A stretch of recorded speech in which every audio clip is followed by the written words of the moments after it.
Saudara yang terkasih dalam Kristus Yesus, sahabat seiman, kita ketemu lagi pada minggu ini untuk mendengarkan firman Tuhan. Baiklah, saya akan bacakan firman Tuhan untuk kita pada minggu kantate ini, tertulis dalam kitab 1 Tawarikh pasal 16 ayat 23 sampai 28. Demikian firman Tuhan.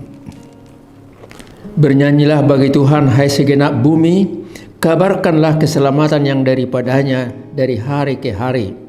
Ceritakanlah kemuliaannya di antara bangsa-bangsa dan perbuatan-perbuatannya yang ajaib di antara segala suku bangsa. Sebab besar Tuhan dan terpuji sangat, dan lebih dahsyat Ia daripada segala Allah. Sebab segala Allah bangsa-bangsa adalah berhala, tetapi Tuhanlah yang menjadikan langit. Keagungan dan semarak ada di hadapannya, kekuatan dan sukacita ada di tempatnya.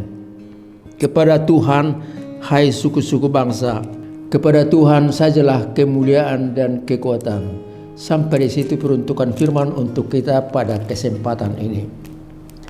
Saudaraku yang terkasih, selamat hari Minggu. Hari Minggu ini disebut Minggu Kantate. Nyanyikanlah, berilah pujian, hai segala ciptaan, hai segala bumi, berikanlah pujian dan ciptaan kepada si pencipta, Allah yang maha agung itu.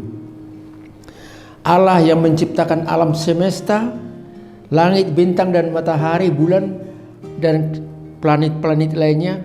Dia juga yang menciptakan manusia, bumi ini dan laut dengan segala isinya, gunung-gunung dengan segala pepohonan dan buah-buahan serta hewan yang perlu untuk mendukung kehidupan umat manusia. Saudara yang terkasih, firman yang dikhotbahkan hari ini menggambarkan sukacita yang dipimpin Raja Daud, kaum Lewi, dan semua pemimpin-pemimpin suku. Mereka menyanyi, menari, menyambut tabut perjanjian yang dibawa dari rumah Obed-Edom dan sekarang dipindahkan ke kota Yerusalem. Tabut perjanjian itu bukan hanya sekedar benda, tapi tabut perjanjian itu menggambarkan kehadiran Allah dalam sejarah perjalanan umat Israel. Mulai dari pembebasan dari Mesir, kemudian masuk melalui perjalanan mereka ke padang belantara, hingga nanti sampai di satu tempat di Kanaan itu. Tuhan Allah hadir.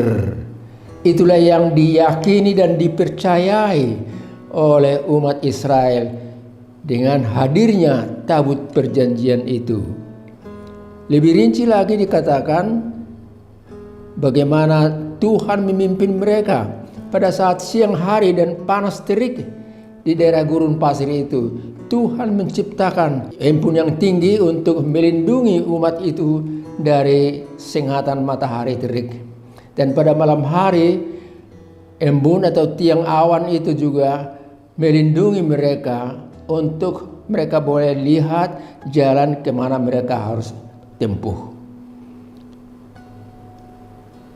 Sejarah perjalanan mereka juga menunjukkan bagaimana Allah hadir, memberikan makanan dan minuman bagi mereka. Sejarah perjanjian itu juga menunjukkan bagaimana Tuhan melalui Musa memberikan Taurat itu, hukum Taurat yang 10 itu, untuk menggambarkan bagaimana mereka terhadap Tuhan dan bagaimana mereka terhadap sesama manusia. Itulah makna daripada tabut perjanjian itu, dan itu yang dirayakan mereka sekarang, bahwa Allah hadir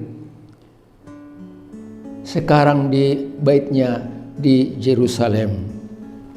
Dialah Allah yang esa, tidak ada ilah-ilah, tidak ada benda-benda buatan tangan manusia untuk disembah. Kehadiran tabut Allah itu menggambarkan kepada kita bahwa Allah itu sungguh hadir di tengah-tengah umat Israel. Saudaraku yang kekasih, kehadiran, kebesaran, kuasa Tuhan, itulah yang dikantatekan Itu yang dinyanyikan oleh umat Israel itu. Sekarang marilah kita simak apa yang dipesankan untuk kita pada kesempatan ini. Saya buatkan 2 contoh bagi kita, 2 pesan. Yang pertama, pesan berbunyi, nyanyikanlah Tuhan dan atas segala perbuatannya yang baik. Nyanyikanlah Tuhan atas segala perbuatannya yang baik itu. Nyanyikan dengan bahasa praktisnya, nyanyikan artinya saksikan, kumandangkan dengan suara, dengan lagu, dengan musik, dan dengan hati yang tulus. Bernyanyilah bagi Tuhan dan kabarkanlah keselamatan yang daripadanya. Nyanyikan artinya saksikan. Kenapa?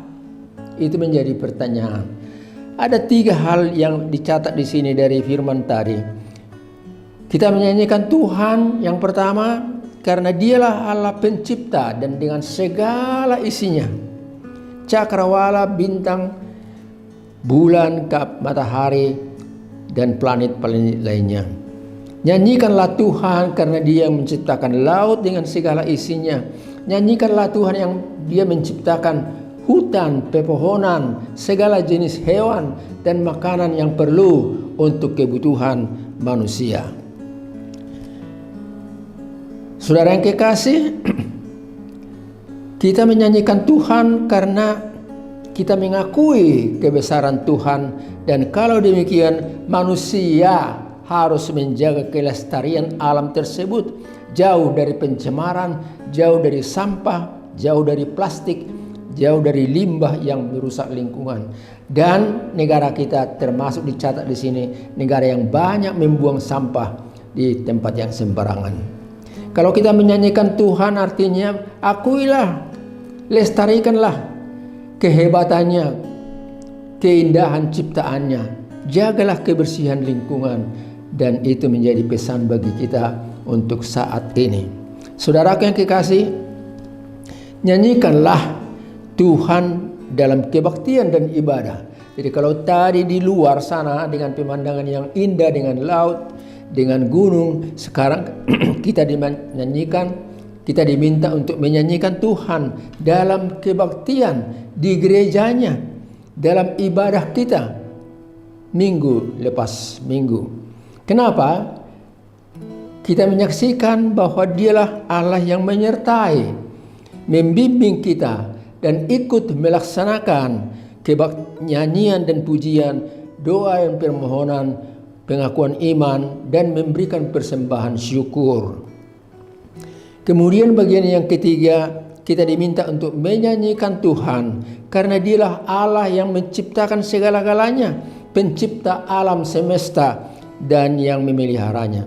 Allah tidak boleh disamakan dengan patung, dengan ilah, dengan benda-benda ciptaan manusia untuk disembah. Allah itu Allah yang esa. Allah itu Allah yang sendiri, tidak boleh digabung, disertakan dengan ilah-ilah yang lain. Saudara, pesan yang kedua berbunyi, memuji dan melakukan yang baik dan yang berguna untuk orang lain.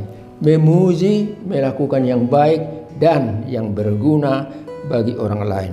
Tidak ada artinya memuji Tuhan, tapi tidak ada penampilannya dalam berbuat baik dengan orang lain.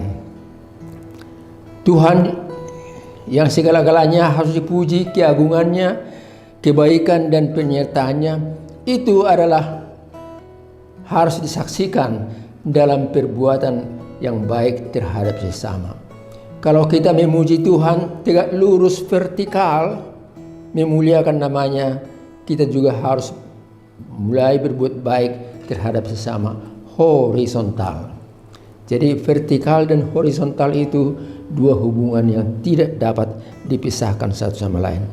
Tuhan Yesus dalam Injil Matius pasal 22, 37 sampai 39 berkata, "Kasihilah Tuhan Allahmu dengan segenap hatimu dan jiwamu." Itulah hukum yang pertama.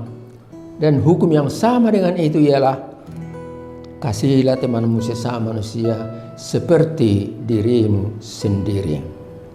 Saudaraku yang kekasih, pada hari kedatangan kembali Tuhan Yesus ke dunia ini sebagai hakim agung itu, hakim yang jujur itu, hakim yang tidak terpengaruh oleh manusia-manusia.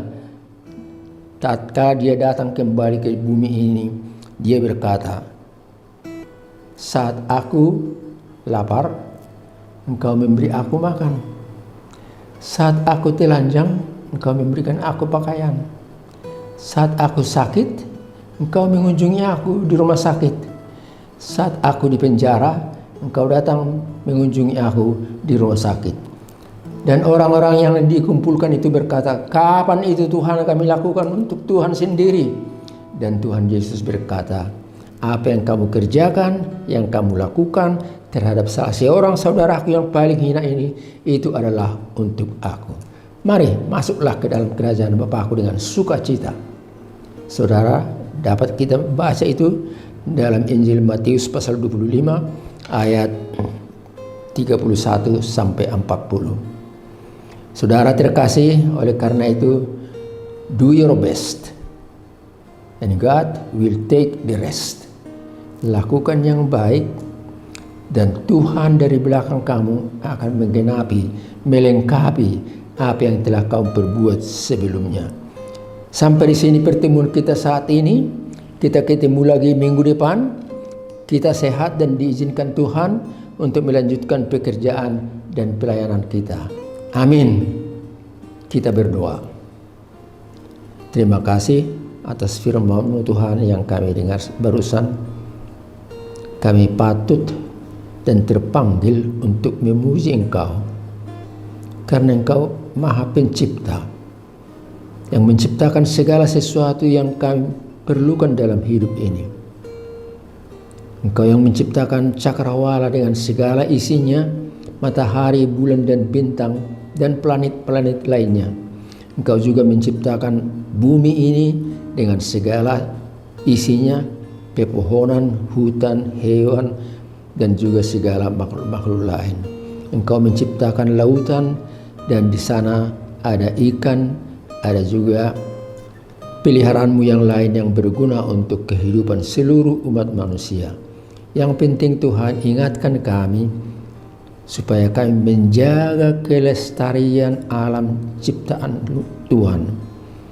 Mampukan kami untuk menjaga keutuhan daripada ciptaan-Mu. Tidak membuang sampah sembarangan, tidak membuang bahan-bahan limbah yang mengotori lingkungan dan yang berbahaya juga bagi kehidupan. Allah Bapa di sorga, terima kasih.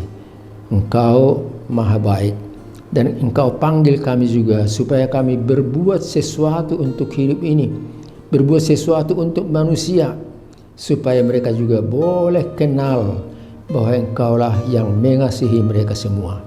Terima kasih Tuhan. Dalam Kristus Yesus kami boleh berdoa dan mengucap syukur. Amin. Anugerah dari Tuhan kita Yesus Kristus, kasih setia Allah Bapa, serta persekutuan dari Roh Kudus bersama dengan saudara-saudara sekalian. Amin.